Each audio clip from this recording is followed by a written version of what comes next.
Hello guys! Hello, this is for Taurus. Okay Taurus, welcome dito sa aking channel. Kapalaran 888, welcome.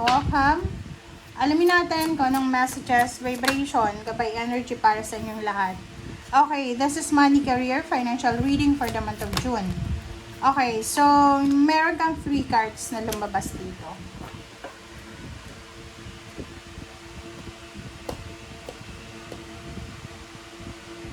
So, dito sa 3 cards mo, 36, 9, 11, 2, 11 din siya. 11, 11. Ano no? This one is 9, 11. 11 siya. Okay, so sinasabi ng bala sa'yo, doon sa mga Taurus na maybe you're suffering financially, may mga financial issues kayo, financial problems, nakikita ko sa'yo dito na there's someone, maybe family members, friends, ka-close mo, water sign, Pisces, Scorpion, Cancer, ang posibleng makakatulong sa'yo para mahanap mo, like may mga imbalances ka kasi, may mga imbalances kang pinagdadaanan sa salapi, so, kailangan mo, kasi parang ano lang, yung situation mo ngayon is para kang mesa na paggewang-gewang, kasi hindi ka stable okay? Like parang meron ditong Taurus na pakiramdam nyo, parang minamalas kayo. Mag-comment ka sa comment section. Kasi kung makikita mo dito, ang barahan na to, stability yan 4 na sulok. So, ibig sabihin, yan yung kailangan mo. Kailangan mo ng suporta. Kailangan, kasi ito, hagupit to So, ibig sabihin, ilang beses ka na ba? Maybe 2 years ka nang hinahagupit ng kahirapan. And sa ngayon, alisin mo na siguro yung pride mo. Kailangan mo humingi ng tulong kung kailangan mo ng tulong. Okay? Kasi kung ilang taon na yan, guys, na pinagdadaanan nyo, hindi nyo na yan mariresolve na mag-isa lang kayo. Kailangan nyo ng tulong dyan. Sa ayaw at sa hindi. Ano ba yan? Mali-mali yung Tagalog ko. Sa ayaw at sa gusto mo.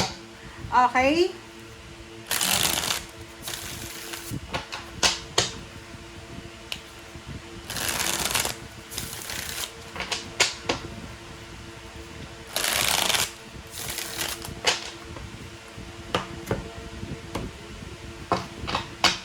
Alright. Okay, Knight of Cups, Chariot. So, yun. Sabi ng baraha sa'yo dito, kung sino man daw ito na tutulong sa'yo, makakatulong ito sa'yo para maabot mo kung ano man ang pangarap mo. So, kung halimbawa lang, may isang tao na lalapit sa'yo, or lalapitan mo, syempre, para humingi ka ng tulong, iano mo na siya, i-maximize mo na to, humingi ka na ng maximum level ng tulong sa kanya. Okay? Kasi yung taong yan, ay matutulungan ka niya para maayos yung takbo ng buhay mo. Napakabilis na improvement, progress, ang pwedeng maitulong niya sa'yo. Pwedeng bibigyan ka niya ng trabaho, pautangin ka niya, tutulungan ka niya. Okay, Ace of Cups, Queen of Cups. Ace of Cups, Ace of Cups, and Queen of Cups. Diba? Nakikita ko dito may kailangan kang gawin, may kailangan kang i-sacrifice, Taurus. Kailangan mo makipag-reconcile. Like for example, dito nasa loob ka ng isang team, nagtatrabaho ka sa isang kumpanya, nakasagutan mo yung katrabaho mo. Pero yung katrabaho mo na ito, mataas yung ranggo sa'yo.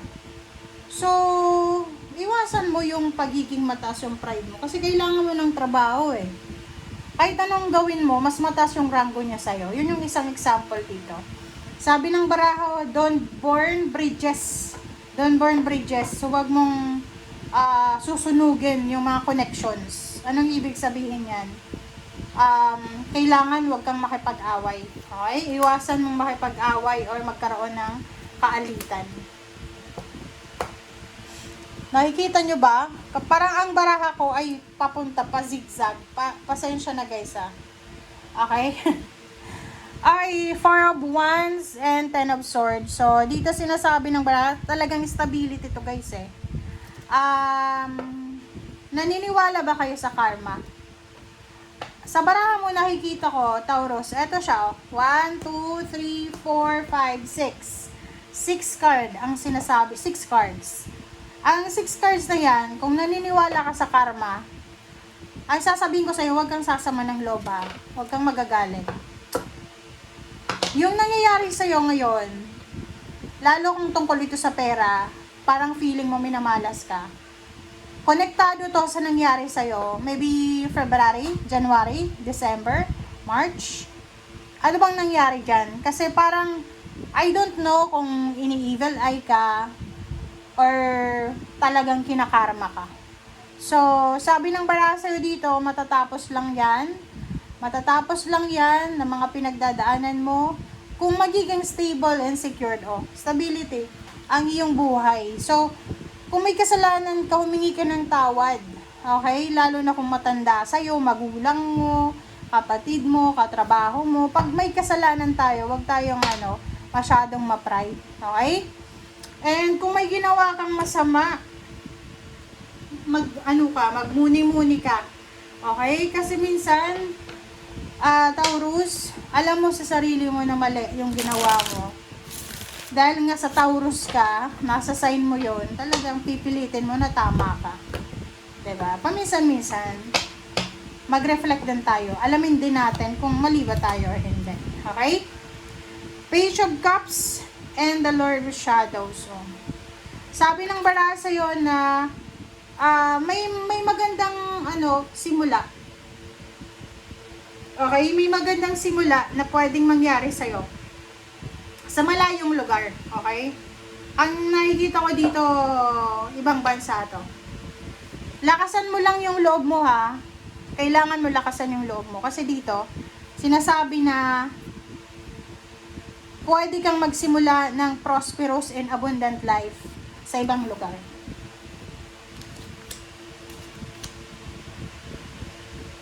Diba? Sabi ko sa'yo this one is confirmation. Kino-confirm niya ito, kino-confirm niya ito, na tatlo. Diba? Dinodoble niya lang yung message sa'yo Sabi ng baraha, lahat daw ng mga pangarap mo na yan, hindi yan matutuloy kung hindi ka makikipag-ayos sa mga taong nasaktan mo. Napaka-powerful ng energy ng taong nasaktan mo. Hindi ko alam, kasi parang hindi ko alam. Kasi sabi ng bara dito, talagang may mga pinaplano ka, pero hindi, marami kang plano, pero hindi natutuloy. It's because kailangan mo ng balanse. Imbalance yung puso mo Punong-puno ka ng galit, hinanakit. Alisin mo yan. Lason yan diba?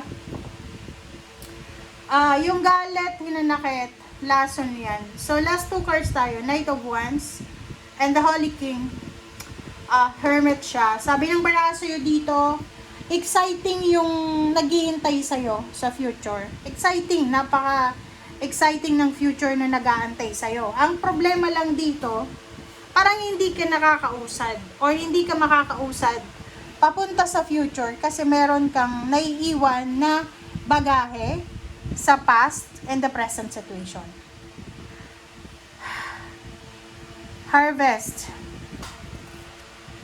Queen of Wands. Sabi ng bara dito, dapat daw ngayon mismo asensado ka na Diba? Pero itong nangyayari sa'yo, dapat ito ka na ngayon Dapat nasa harvest season ka na. Dapat sobrang tagumpay ka na Financially free ka na dapat. Pero talagang may sagabal. Hierophant. Diba? Regrets. Nakikita ko sa'yo dito, may mga desisyon ka na posibleng pagsisisihan mo ngayong buwan ng June 2026. Okay? Wow. So, overall guys, sinasabi ng bara sa'yo dito, Taurus, na kailangan mo ng balanse. May mga bagay kang kailangan na gawin. para pumasok yung swerte sa buhay mo. Kasi parang ano eh, may pumipigil. Okay, may pumipigil ng swerte mo. Thank you guys. Bye!